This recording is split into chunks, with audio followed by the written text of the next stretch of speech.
The content in this podcast is provided for informational and educational purposes only.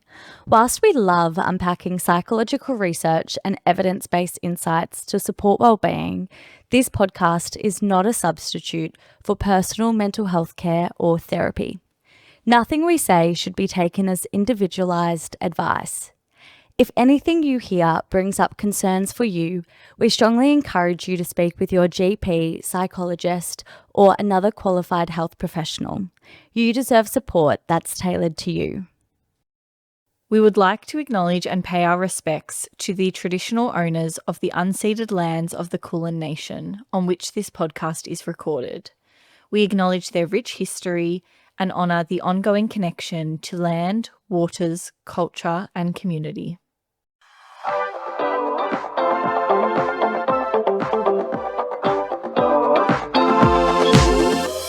Welcome to This Might Help, a podcast bridging the gap between evidence-based psychology research and your everyday life. We're your hosts, Dr. Lauren Rossetti And Dr. Kira Hart, two Australian psychologists with a passion for making psychological science practical and accessible.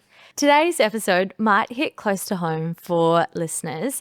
We'll be unpacking research into perfectionism, which is something I know I can relate to experiencing and struggling with in the past. We'll be talking all about what perfectionism actually is, how it affects our mental health, and we will be exploring ways to work with perfectionism, which I know I definitely need. So I'm excited for this episode.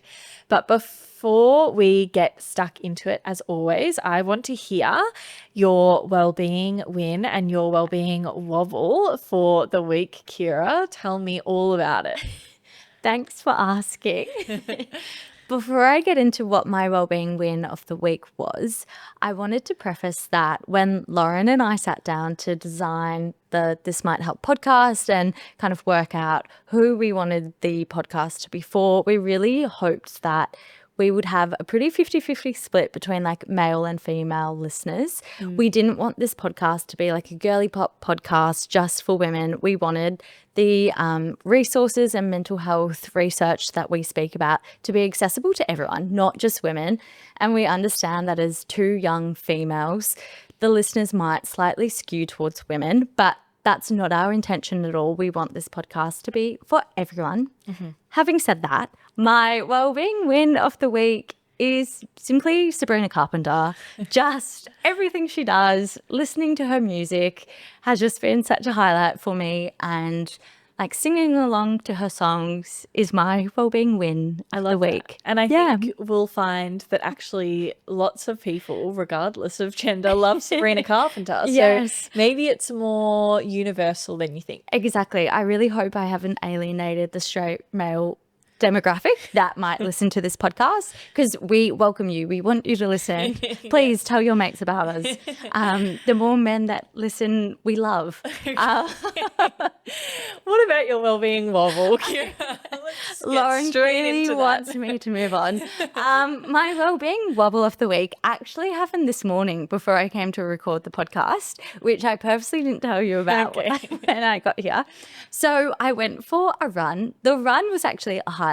Another wellbeing win, if you like. Love it. 2 in 1 week. 2 in 1. However, I finished the run and I was wearing a new running jacket. It's cold in Melbourne, so I was wearing a jacket on my run.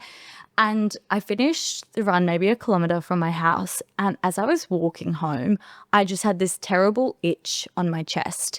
And I really started to catastrophize the itch. And I was like, I'm having an allergic reaction to something. I really spiraled and I was messaging my housemates like, something's wrong, like I'm having an allergy, like I think I've been bitten by an insect or something. And then I got home and I just had runner's rash. Like nothing was wrong with me whatsoever. I just had like a slightly red inflamed chest, which I still have. But I just really spiraled and got like overwhelmed by my runner's rush. So that was my well-being wobble. A big week for you, Kira. A big week. morning. Yeah, yeah. Yeah. What about you? What was your well-being win and well-being wobble? My well-being win and wobble are both related to a recent overseas trip. Yes. So my well-being, Welcome home. yeah, thanks. Just a small little vacay. My well-being win is just the beautiful time spent with my friends. Really lovely, relaxing chats and all of that good, filling up my social cup things. Yeah. My well-being wobble, which some may not like given our first episode all about finding balance on social media, was that I was attached to my phone the whole trip. Yeah. Partly to blame from this podcast going live. Apologies. But I was very much being a workaholic on the trip, and I found it very hard to separate or put down any work, both podcast and my other jobs. That was kind of consuming my downtime. So that was my well-being wobble, but I still did have a good time and I got some of that social cup filled, which was lovely. So that is all of our well-being wins and wobbles for the week. And today, our episode, we're getting stuck into perfectionism. We're going to deep dive that, which I am very excited about, like I mentioned. So to get us started, Kira, tell me, what even is perfectionism? Perfectionism can be defined as the tendency to set unrealistically high standards paired with self-critical evaluation. So I personally like to think of perfectionism on a spectrum, where on one end of the spectrum is the helpful perfectionism. And this is that stereotype of someone in a job interview speaking about their biggest weakness as perfectionism, as in they're really detail orientated and they excel in different areas of their life and they need everything to be perfect. Whereas on the other end of the spectrum, we have that unhelpful perfectionism. And this can be negative to our well-being and really damage our self-esteem. So unhelpful perfectionism, you might have extremely high and unrealistic standards that aren't actually attainable.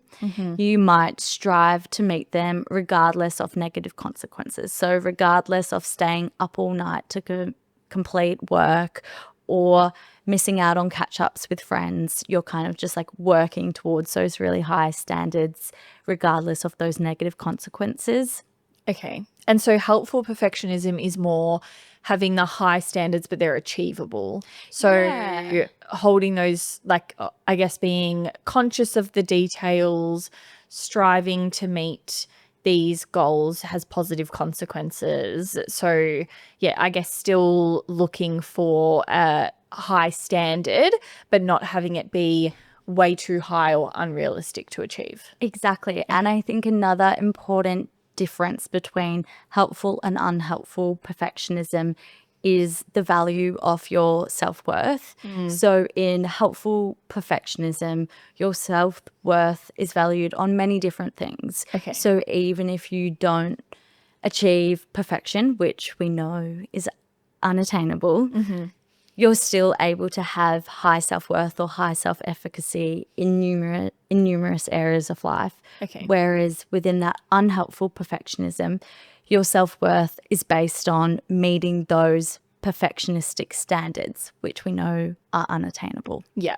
And I guess that unhelpful perfectionism or like problematic striving can look or can present itself in a range of different ways. And I think you've said a few of these already. So like having those very high standards that are difficult to achieve or maintain, really harshly criticizing yourself when you don't meet your standards. So being really negative about your achievement, and then this real fear of failure. So, you know, you're always going to fail, feeling that way, like everything that you do is not going to meet those standards. And then this one I think is a little bit relatable, Yeah. but discounting achievements you see as less than perfect. So, Yes. I think, and we can probably relate to this a bit with the podcast as well, but like not, I guess, celebrating or acknowledging an achievement as much as you probably should, because you see it as coming out slightly less than perfect, or it doesn't meet the very high expectation that you set. Then there's also other signs of this unhelpful perfectionism, like avoiding or postponing tasks if you think that there is a risk that you might fail. So if you think something is not going to be quite perfect, you keep putting it off because there's that fear that it won't go the way that you would like it to. Sacrificing your interests or relationships or your rest. Yes. Guilty of that. Sacrificing rest to try and achieve these kind of perfectionistic standards, pushing yourself to the point of feeling really depressed, overwhelmed, or exhausted, and then judging, like you mentioned, your self-worth mainly in terms of success and achievement in life. So having that be kind of the driver of what you hold as your worthiness, being that, you can achieve these perfect kind of successes. And I think with perfectionism, so many people can relate to feeling that way or kind of like chasing those really high standards. I know for me personally that unhelpful perfectionism hasn't just shown up in one area of my life. Previously, it's encompassed numerous areas. So it's seeped into my work and kind of striving at work or striving with like friends or relationships or with my health and even with like my self-talk. People who might have perfectionistic thoughts, it kind of seeps into every aspect of their life and nothing's off limits. It's not just one particular area that they struggle with. Yeah. And I think if you keep it, or if it starts in one area, like if it seems maintained, say to just work, I think it's very easy for it to spread into every Yes. other area. Yeah. Yeah. And it snowballs and it, seeps into different areas of life. Definitely. Absolutely. And for people who have struggled with perfectionistic thinking, I think we can relate to how it can chip away at your confidence and even like your life satisfaction over time when you have these really high, unrealistic standards that you're not meeting. So I wanted to unpack a bit of recent research that speaks to three main types of perfectionism, which I really like this framework and how it's broken down how perfectionism isn't just one thing. It can kind of be considered from different angles. So the first one is self-orientated perfectionism. And that's when you have those really high standards for yourself. So you might hold the belief that I must be perfect. The second one is having other-orientated perfectionism, and this is where you set high standards for others. For example, my partner must be perfect, or my relationship, my friendships, my family must be perfect. And the third one is socially prescribed perfectionism. And this is where we think or believe others expect us to be perfect. So my boss or colleagues expect me to be perfect. Do you think that with these types of perfectionism that there is necessarily, I guess, them having to occur just one? So for example, if someone is a self-oriented perfectionist, so they're saying I must be perfect, do they then often have another type, like the socially prescribed perfectionism as well? Like, what do you think about the makeup of those types and whether they can fit across both, like many of them? Yeah, I definitely think people can have all three, like the self, the other, and the socially prescribed. Everyone's obviously different and everyone thinks differently, but that makes complete sense for people to have one or multiple or all three different types of perfectionism. Yeah. I think personally, a lot of my perfectionism that I've experienced is the I must be perfect. So that's self-oriented perfectionism. And then probably at different times, the socially prescribed perfectionism. So that I think they probably couple together quite well is not the right word, but they couple together strongly. Period. In, I must be perfect and others expect me to be perfect. And I imagine that can be a bit of a self-fulfilling prophecy or a bit of a cycle where if you think that others believe you have to be perfect, then you may also then experience that, well, I also must be perfect and others are expecting that of me. And that can kind of feed into each other a bit. And I think in society, we often think as perfectionism as a strength, like something that keeps you motivated and performing at high standards. And whilst that is great, over time, I've realized that my own kind of perfectionistic thinking wasn't actually helpful, but rather it's just this constant critical thought or second guessing yourself and this never ending pressure, which over time isn't sustainable or healthy. Yeah, and I think perfectionism can actually be a barrier. And so for those times when you're feeling really perfectionistic or you want something to be really perfect, and often for those people that I guess really struggle with perfectionism, often are ones that have really high standards of achievement. And they want, successes, or they might value achievement and like performance and kind of getting a lot done. But if you are very perfectionistic and you want something to go out perfect, it can be a barrier to that output because you might not put things out in the world until you think that they are perfect. And therefore they might limit either opportunities you accept or take because you don't feel like it's the perfect time or you're ready or perfect enough to take it on, or you might, I guess it can hinder that progress. And I think I look back, even, my very first journal article that I ever wrote, when I was writing that first manuscript, I put so much pressure on the writing needing to be absolutely perfect. And I didn't want to send it to my supervisors to review because I thought, okay, it's not perfect yet. It's not perfect. I spent all this time editing it. And that was actually a barrier in how quickly it went out for publication because I spent all of this time, it didn't get sent to them. Whereas if I had been able at the time to step back and say, this is going for review, it's not meant to be perfect. Like it's going to be reviewed and edited, and that's going to make it better.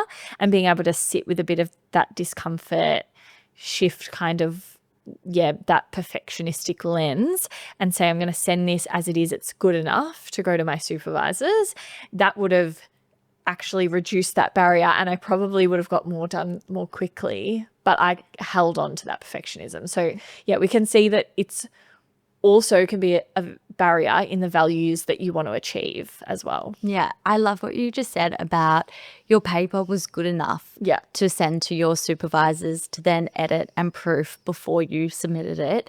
And we'll get to techniques and kind of how we can work with perfectionistic thinking styles at the end of this episode. Yeah. But I just wanted to jump in and say, like, I love recognizing that, your work was good enough. It doesn't have to be perfect. Nothing's going to be perfect. Yeah.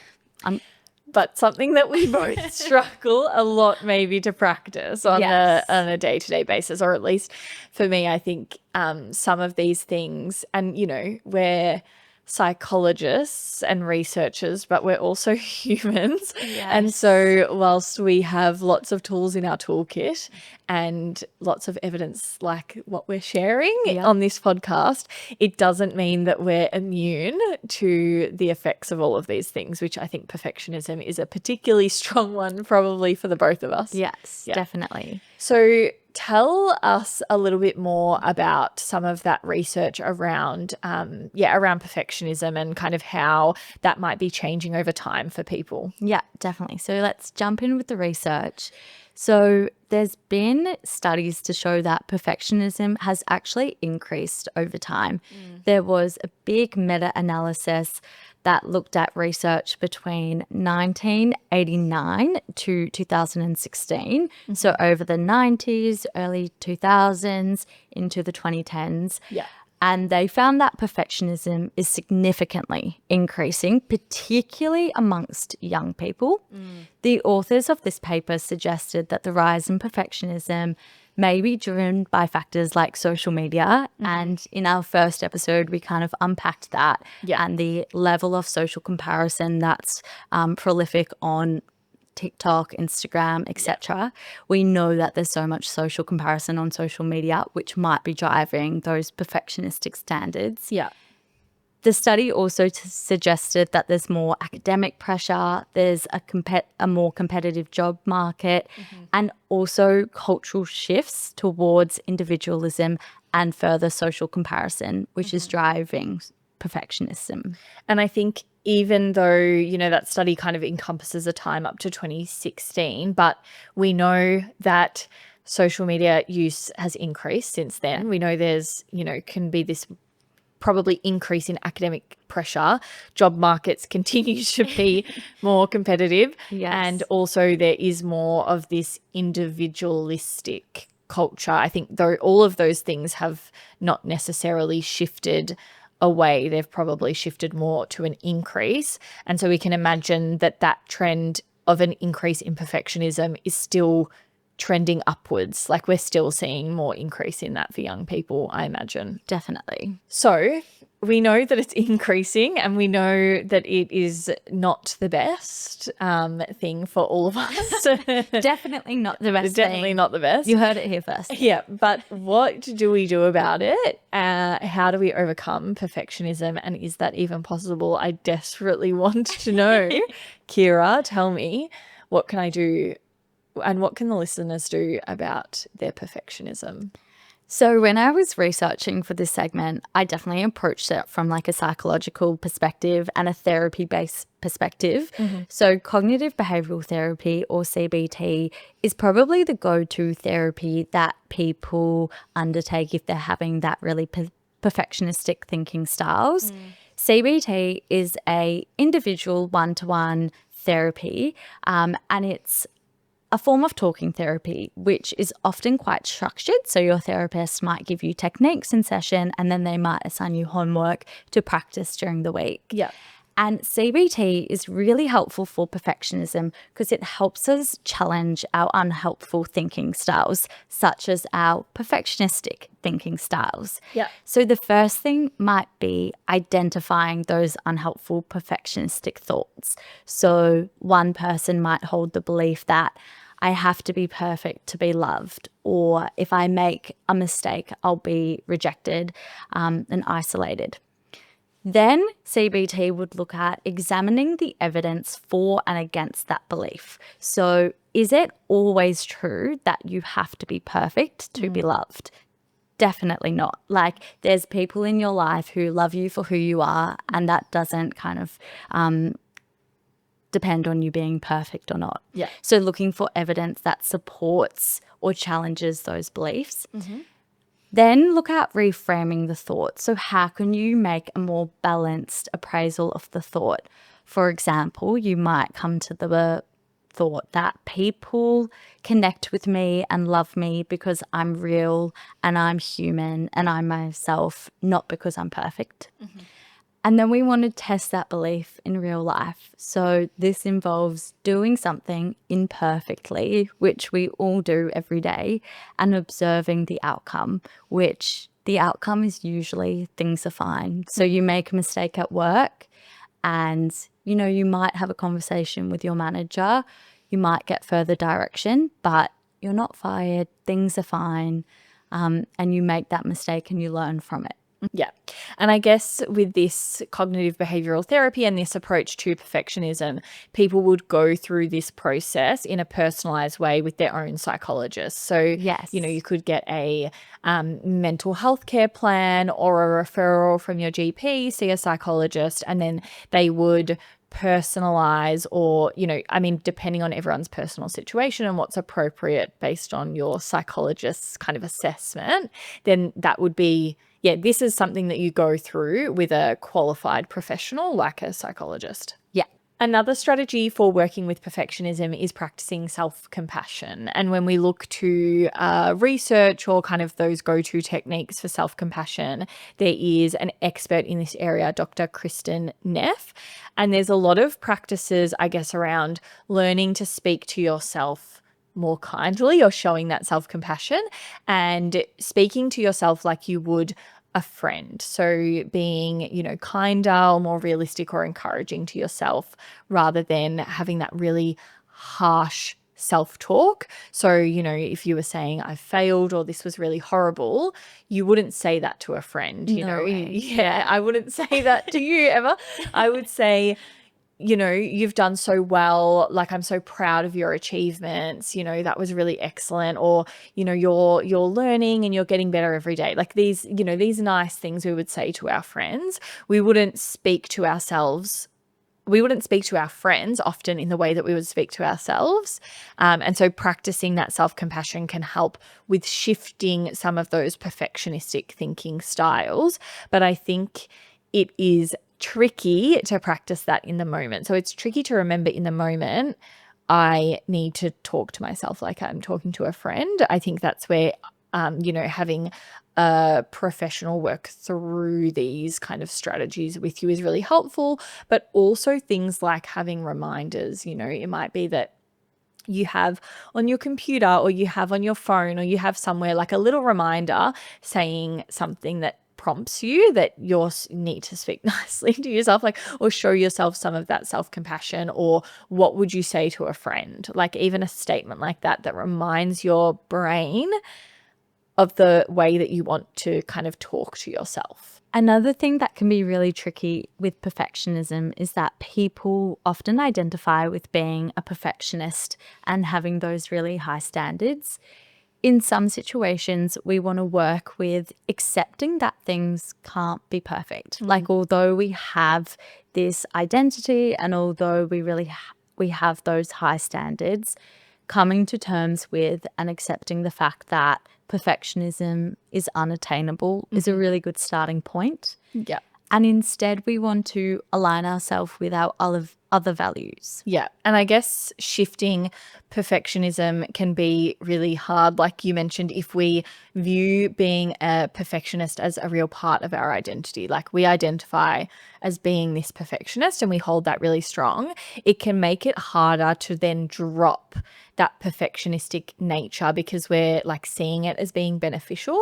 But I think some reflection on really like how stressed or what is that impact of your daily life? What is the impact on how much you can achieve or get done because you're focusing on this perfectionism? Like, I guess that real reflection about where it impacts you and your mental health and well-being, but then also trying to let perfectionism take a bit more of a backseat in your identity. So it's leaning on those other values that are really important to you rather than perfectionism or being perfect taking that kind of front view of your identity. So for example, if you're working on a project and, maybe it's something that's a bit creative, rather than focusing on valuing that the project has to be perfect.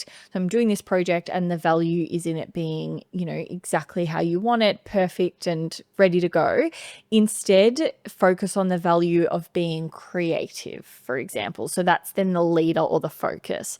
And I think we've probably had to put a bit of this in with the podcast, and we've, I think, really had to drop or give perfectionism a backseat for ourselves and focus on the kind of, that good enough outcome or not letting it be perfect, because we would literally have never gotten an episode out in the world. Making a podcast is hard and it's impossible to make a perfect podcast. So we're really hoping that we're able to make it like good enough and like put forth the research that we're really passionate about and that we think is beneficial for our community. But accepting the fact that we're going to make mistakes when we're recording. This is our first time being podcasters. I don't know if that's even a word, but like we don't have to cut this out from the edit because it's like there will be mistakes throughout the podcast, but that's okay. Yeah. And I think if we're applying this same technique to ourselves right now, it's that we're valuing accessible, important or helpful information for our community. Yeah. We're valuing, having trustworthy sources provide this psychology information to other people. We're valuing being creative. We're kind of trying to, I guess, lead with all these values of, I guess, Education. well-being. Yeah, exactly. And then, some of those things that may be personal to ourselves, like that it's a creative outlet. We're kind of working on a project, building up a new skill. We're learning all of those things, trying as very best as we can to lead with those values rather than leading just with perfectionism, because like I said, we literally would have never dropped an episode because I'm sure as both of us, I'm not even going to say that it's not perfect because we're focusing on it being very much good enough. Yes. Yeah. And another technique is kind of focusing on setting these process goals rather than outcome goals. And this also speaks to, shifting the values, but focusing on effort and learning. So for example, it might be that I will spend 30 minutes a day practicing this thing, or I will be doing this, I'll be learning this next stage of this skill, rather than focusing on a perfect result. So it's not, I have to immediately do this thing perfectly. I have to, hit this yoga pose perfectly the first time. Instead, it's shifting to a process goal, which is, when I say that, I mean working through the process. So it might be you spend 10 minutes a day practicing that pose, and that's the goal, rather than it being on this perfect outcome. And this can reduce that performance anxiety and increase resilience. And we're shifting away from that perfectionistic nature. That reminds me of that cliche quote, but I think it's a beautiful quote at the same time. It's the journey, not the destination. Enjoying the process of making rather than being fixated on the outcome of a perfect podcast episode, which we know we can't achieve, but just having fun along the way of making the podcast and editing it and catching up. I say editing it as if you and I are editing it. Well, we listen to it. Lovely editor, we love you. So I think today, as a little wrap up of our episode, we have, everyone has learnt that we are both perfectionists and that we have struggled with the element of perfectionism in making this podcast. But for our listeners, we know that there is a lot of signs you should look out for in that unhelpful perfectionism. So thinking about whether, is it really, leading for you to sacrifice your interests or relationships or your rest? Is it impacting your mental health and well-being? Are you sacrificing, that quality, self-care time in the place of perfectionism? And are you having these unhelpful high standards that you just can't achieve? Thinking about that and then working to shift some of those perceptions of your perfectionism through all of those little tips and tricks that we talked about. And most importantly, if it is kind of, a big regular challenge for you, if it's something you really strongly identify with, like we always say in every episode, please reach out to a healthcare professional for support. Your GP, a psychologist, another healthcare professional. And as always, those extra support lines and the resources are in our show notes too. So that brings us to the end of our 4th official episode. Thank you so much for listening. It means the world to Lauren and I. We are just getting started, so we'd love to hear as much constructive criticism and feedback as you have. So please send us a message with any ideas you have or any improvements we can make. We'd really appreciate that. We're on socials at This Might Help podcast, and the full video version is also on YouTube. And we would also love if you subscribed and followed us on those podcast platforms. If you are enjoying the podcast, we are going to try to cut as little as possible out of this episode in the name of shifting away from perfectionism. Yeah. Okay, we're all done. Amazing. Thank you for listening. Bye.